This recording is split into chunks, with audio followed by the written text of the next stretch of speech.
Tēnā koutou, tēnā te mihi ati ki tātou e hui mai nei. Yoku rangatira ina hui wha ki te mihi ki koutou. No mai hari mai. Good morning and thank you for inviting me to be part of this occasion. And looking around this room, there are people in this room who I admire deeply who are doing extraordinary things. So thank you for what you do.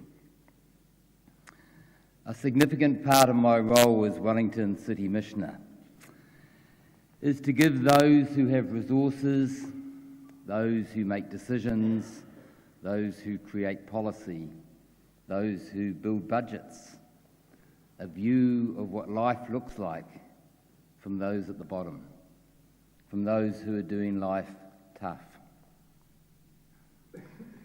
This week, that story didn't need to be told by me. It got told by what happened at Loafers Lodge. And if you haven't been impacted by what happened in Newtown on Monday night, then you haven't been paying attention. And I'm not talking about a building, I'm not talking about emergency services. I'm talking about lives that got impacted. And I'm talking about the situation they were in before it happened. There's an American theologian called Jim Wallace who says, sometimes it takes a natural disaster to reveal a social disaster. I've sat with people this week who didn't have anything, but they've lost the little they had. And we can fix some things really easily. Every one of those people has been in housing this week. Every one of those people has been fed, has a new cell phone, and have their immediate needs cared for. But the trauma and the impact of the fire on Monday night is going to last for a very long time. I hope the impact lasts for a very long time because we have to pay attention to the fact that we had people living in substandard conditions. And the sad thing is, I think we all knew about it. And yet what did we do? What are we going to do as a consequence? The government promised us a cost of living relief budget. The subtitle was Support for Today, Building for Tomorrow. So did they do that? Here are my thoughts. I was delighted, and delighted is a big term, I was delighted that they removed the charge on prescriptions, because I know that will make a difference for the families we serve. I was delighted that they extended free ECE 20 hours to 2-year-olds, because that will make a huge difference for the families we serve.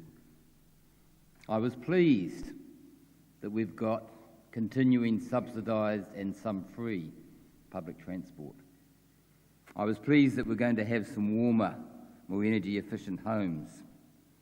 And I'm pleased that we're going to build 1,000 more social houses each year for the next 3 years. But for me, there's an elephant in the room that we haven't talked about yet, and that is the cost of housing now. And we've all reflected in recent days about the increased cost of food and groceries, the cost of living, the challenges they create. And they're real, those challenges. For me, though, the significance of them is overwhelmed by the fact that households are not surviving at the moment because of the cost of housing. And maybe I just didn't see it, I haven't found anything in this budget that addresses that now. Obviously, over time, this is about stock. This is about quantity of housing. But that's too far away. So what do we do in the meantime? Everyone that comes in my door has a housing issue. It's accessibility to housing. It's quality of housing. It's affordability of housing. I got asked numerous times this week by the media to comment on the condition of Loafers Lodge. I wasn't prepared to do that because it opens all sorts of doors you don't want to go into. What I did say is Loafers Lodge is the place you live where you don't have any viable alternative.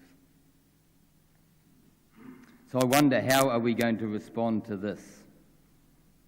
Almost every shopper in my social supermarket doesn't have a food problem, they have a housing problem.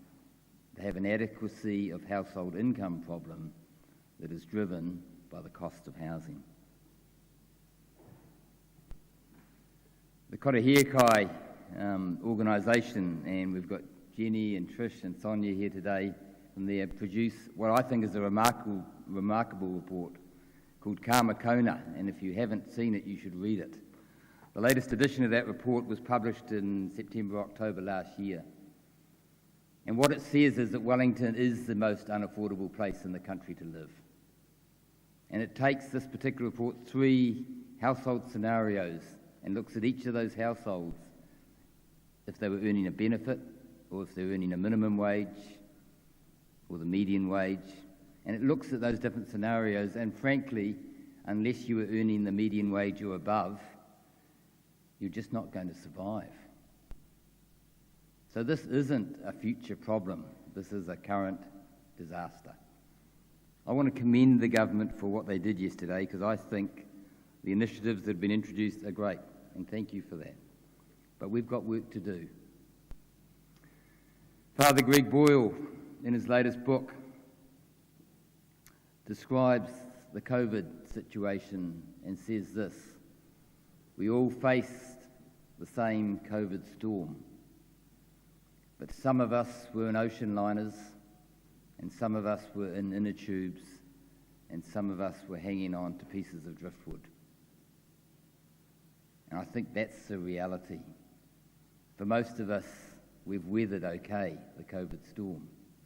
For those in our community who don't have much, who don't have anything, they've struggled, and they've struggled more. And we've got a housing system that's under pressure in the city, we know that. And all of a sudden, we've got a number of people now who used to be accommodated, albeit very poorly, who are now part of that system. And so it gets harder, it gets worse, it gets more expensive. So today, as we think about this budget, let's acknowledge and celebrate the things that are good, and let's be aware that we've got some work still to do. Thank you.